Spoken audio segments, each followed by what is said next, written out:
Hello दोस्तों, नमस्कार। स्वागत है आपका अपने चैनल इमेजिनरी रूट्स में। और आशा करता हूँ आप सब लोग बेहतर होंगे और बेहतर होते जा रहे होंगे। दोस्तों, आज है बुधवार और बुधवार के दिन वार होता है गजानन भगवान का, भगवान श्री गणेश का। कोई भी काम शुरू करने से पहले हम किसी भी चीज़ का श्री गणेश करते हैं। यूँ तो जो मैंने आपके ये चैनल बनाया था तो अभी मैंने आपके 2 शॉर्ट्स बनाए थे आपके गणेश भगवान के, जिसमें द्वादश नाम और उनके 8 अवतार। वो मैंने आपके अपने चैनल में है। आप मेरे चैनल को लाइक शेयर सब्सक्राइब करें और आपको वहाँ पर को मिल जाएगा और आप सुन सकते हैं और नोट कर सकते हैं। जो 8 अवतार हैं वो तो आपके 8 समस्याओं का निवारण करते हैं और द्वादश नाम जो हैं वो भी आपके समस्याओं का निवारण भी करते हैं और आपकी एकाग्रता को भी मजबूत करते हैं। जैसे कि आपके बताया जाता है कि जो आपके जो हमारे शरीर का जो मूलाधार चक्र होता है ना, 7 चक्र होते हैं हमारे शरीर पर। इस पर भी मैंने एक वीडियो बनाया, वो भी आप देख सकते हैं। तो इन 7 चक्रों में जो मूलाधार चक्र होता है, यहाँ कहते हैं कि आपके गणेश जी का वास होता है। यहीं से आपका बेस फाउंडेशन मजबूत होती है। किसी भी चीज़ को शुरुआत करते वक्त में आपने देखा होगा कि गणपति भगवान का स्टिकर या किसी भी चीज़ की पूजा होती है तो पहले गणेश पूजा होती है। शादी से पहले हो, काम से पहले, किसी भी चीज़ में आपके पहले गणेश पूजा होती है। गणेश भगवान की पूजा पहले किस लिए होती है ये आप सभी लोगों को मालूम होगा। सत्य सनातन धर्म से जुड़े हुए सभी हमारे भाइयों को पता होगा, बहनों को भी, माताओं को भी, और मेरे मित्रों को सबको पता होगा कि आपके कैसे गणपति भगवान का जन्म हुआ और किस कारण से आपके उनकी पहले पूजा होती है। यहाँ पर मैं इस तरफ में एक शॉर्ट रिव्यू ले लेता हूँ, फिर ताकि आपको आगे जो मैं बताने वाला हूँ उसमें आपको सहायता हो जाए। दोस्तों, एक समय बहुत पहले की बात है। माँ पार्वती आपकी अपनी सखिया जया और विजया, जो कि आपके माँ छिन्नमस्तिका के साथ में भी आपके रक्त का मान करती हैं, वो माता जी माँ पार्वती के साथ स्नान कर रही थी। स्नान करते करते आपके एकदम से भोलेनाथ आ गए, तो उन्होंने अपने को असहज महसूस करा और आपके तब उनकी दोस्तों ने कहा कि क्यों ना हम भी आपके अपने लिए एक कोई गण, एक रक्षक नियुक्त करें। तो माता ने अपने शरीर के जो उपटन लगाया हुआ था उसी से नीचे निकाल करके उससे एक पुतला बनाया और उसमें मंत्र फूंक के अपनी शक्ति डाल के, माता तो आदि शक्ति हैं, अपनी शक्ति से उसको जीवित कर दिया। वो बहुत सुंदर बालक था और हुष्ट पुष्ट था। उसको खड़ा कर दिया द्वार पर और उससे कहा कि मेरी आज्ञा के बिना कोई अंदर नहीं आना चाहिए। ऐसे करते करते जब फिर शिव जी आए, शिव जी जब अंदर जाने लगे तो बच्चे ने रोका। शिव जी ने सोचा बच्चा है, अब मैं इससे क्या बहस करूं, चलो छोड़ो, आपके इसको अपनी मनमानी करने दो। लेकिन वो फिर भी नहीं माना। तो उन्होंने कहा मैं क्या कहूँ। उन्होंने अपने गणों से कहा कि जाओ, तुम जाओ। धीरे धीरे करके एक एक करते करते भगवान के सारे गण, यहाँ तक कि त्रिदेवों में आपके भगवान विष्णु और भगवान ब्रह्मा भी हो आए, लेकिन कोई भी उस बच्चे को पराजित नहीं कर सका, क्योंकि वो तो माँ आदि शक्ति से उत्पन्न बालक था। उसमें तो माता की शक्ति थी। माता तो आदि शक्ति है, वो तो शिव को शिव बनाने वाली भी माँ शक्ति हैं। नहीं तो शिव में से अगर ई की मात्रा, यानी कि जो माता का स्वरूप है, अगर वो निकाल दी जाए तो वो शव बन जाते हैं। तो ये सब ऐसे हुआ। अब शिव जी आए, शिव जी ने गुस्से में, अब होता है ना कि एक मतलब लेवल के बाद कभी कभी आप लोग अपने घर में अपने बच्चों को भी मार पीट दे दोगे, कूट दे दोगे, ठेस दे दोगे। गुस्सा आ जाता है तो कहीं का गुस्सा कहीं निकलता है। तो उस समय उनको भी गुस्सा आया, उन्होंने गुस्से में मारा। अब वो तो शिव ही हैं, वो तो काल के भी काल महाकाल हैं। तो उन्होंने जो अपना त्रिशूल फेंका, उससे बच्चे का सिर घर से अलग हो गया। फिर उसके पश्चात उन्होंने, जब माता ने अपना उग्र स्वभाव, अपना उग्र स्वरूप दिखाया और अपनी 10 100 दिशाओं से अपनी 10 महाविद्याओं को प्रकट कर दिया, जो कि विनाश के लिए ही जानी जाती है और तंत्र शास्त्र में सबसे महत्वपूर्ण है। इस पर भी वीडियो बनाया, आप चाहें तो वो भी देख सकते हैं।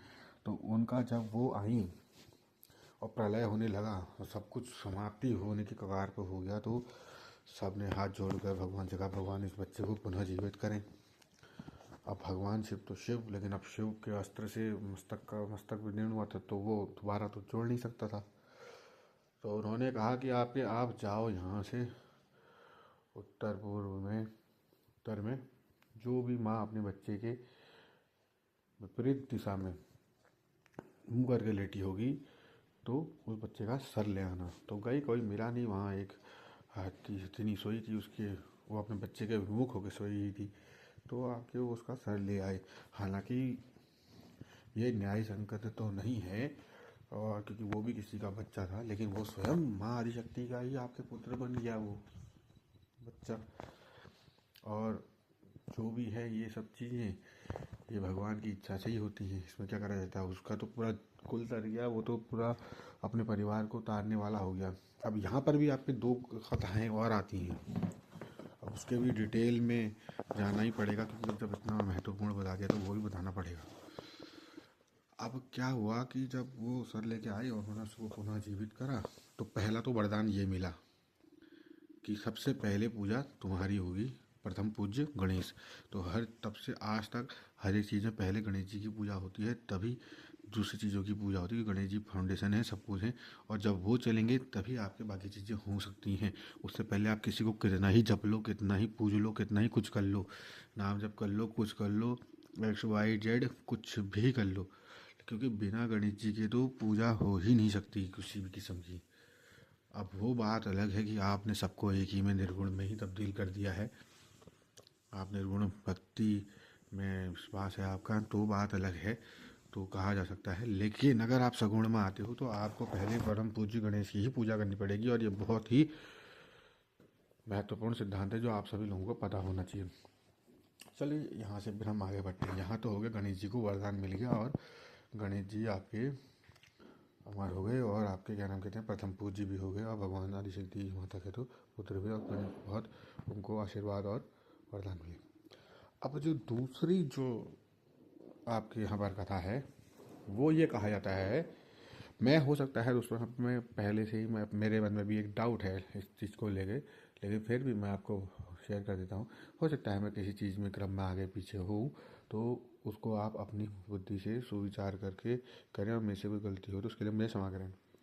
तो दूसरी बात ये हो गई कि आपके जो गणपति भगवान का जब वो जो सर जो कट के गया था, वो कहते हैं कि वो पृथ्वी वो समुद्र में गिर गया। तो समुद्र में गिरा तो वो आपके माँ पार्वती गई वहाँ, उन्होंने कहा कि भैया मेरे को समुद्र से कि तुम मेरे को मेरा बेटा दे दो, और समुद्र की बदनीयती। तो वहाँ पर माता पार्वती से उसने अच्छे से बात नहीं करी, तो माता ने उससे कह दिया तुझे अपने मीठे पानी पर बहुत घमंड है, जा तू आज से खारा हो जा। तो वो समुद्र तो हो गया तब से खारा, और जो वो सर था, उन्होंने कहा कि ये बन जाएगा, जो सर था दोस्तों वो बन गया आपके एक बड़ा सा टापू। टापू कह सकते हैं, या फिर बहुत जगहों पर तो आपके कहीं पर उसको गिरनार पर्वत जो कि आपके गुजरात में है उससे भी जोड़ा जाता है। कहीं पर को उसको ये भी कहा गया कि उस सर को विलीन करके उसमें से विनायक की शक्तियाँ प्रकट हुई। कहीं पर ये भी कहा जाता है कि आपके गोलोक चले गया था, क्योंकि ऐसा है ना आपके ये जो द्वारिका है, द्वारिका भी उधर थी। हालांकि ये द्वारिका तो बहुत बहुत बाद में बनी, वो तो बहुत पहले की घटना थी। तो हालांकि इसके बारे में ज़्यादा डिटेल से अगर आपको सर्च करना है तो आपको गणेश पुराणम, गल पुराणम, वर्वत पुराण में, और ब्रह्म पुराण में, और स्कंद पुराण में, और भी माता के पुराणों में मिल सकता है। अब असल में चुनौती यहाँ पर को ये हो जाती है कि आपके एक तो इतना गहन संस्कृत होती है कि कितनी तो वो समझ में भी नहीं आती है हम हमारे जैसे लोगों के, जिन्होंने इंग्लिश मीडियम से पढ़ा हुआ हूँ, तो उन लोगों के तो एक बड़ी प्रॉब्लम ये है कि संस्कृत समझ में उतनी आती नहीं है, और दूसरा जो डिकोडिंग भी होती है वो भी सही ढंग से उसको डिकोड नहीं कर सकती है। और वही परेशानी आपके हिंदी मीडियम वालों के संग में भी है, वो भी संस्कृत तो जानते हैं होंगे थोड़ी बहुत, लेकिन उतना डीपली वो भी नहीं जानते होंगे। अब इसके लिए तो कोई वैदिक ब्राह्मण ही चाहिए जो आपके इतनी नॉलेज रखता हो, और जो जिसके समझ में भी आ जाए इतनी सब चीज़ें। और और सबसे मेन चीज़ तो यह है कि इंटरेस्ट, आपका मन, आपका भाव होना चाहिए। बाकी तो आपका मन ही आपको बहुत सारे सवालों के जवाब दे देगा। बस आपका ध्यान होना चाहिए उस ओर को। आपके लिए रास्ते अपना भी सुलभ होते चले जाएंगे। मैंने तो अपनी ओर से बहुत कोशिश करी आपके इसको जोड़ने की, तो जितना जुड़ पाया मुझसे मैंने उतना आपके सामने प्रस्तुत कर दिया है। और अब आते हैं हम उस बात पे जिसके लिए मैंने ये वीडियो बनाया था। तो मैं ये यहाँ से मैं किधर ही और ही दिशा को चले गया, क्योंकि ऐसा ही होता है। देवी देवी देवताओं की बातों में कहानियाँ ही जुड़ती चली जाती हैं।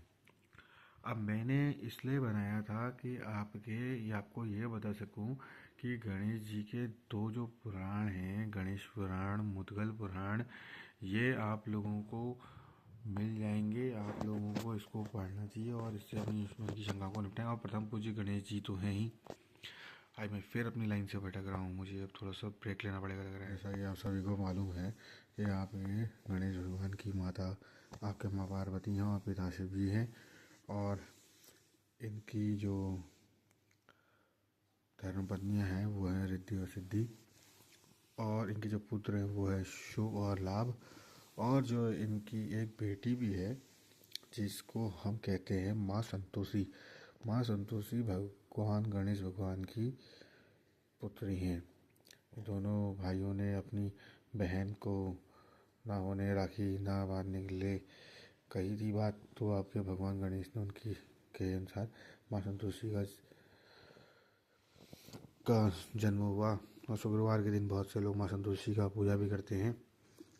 और दोस्तों, इसी के साथ मैंने आपको एक शॉर्ट रिव्यू भगवान के उत्पन्न होने से लेके उनके देवताओं के सबसे प्रथम पूज्य होने तक, उनके परिवार से लेके उनके बारे में आपको मैंने बहुत सारी जानकारी दे दी है। और अगर आपको जानकारी अच्छी लगे तो मेरे चैनल को please like, share and subscribe करें और मुझे सपोर्ट करें। जय हिंद, जय भारत, हर हर महादेव।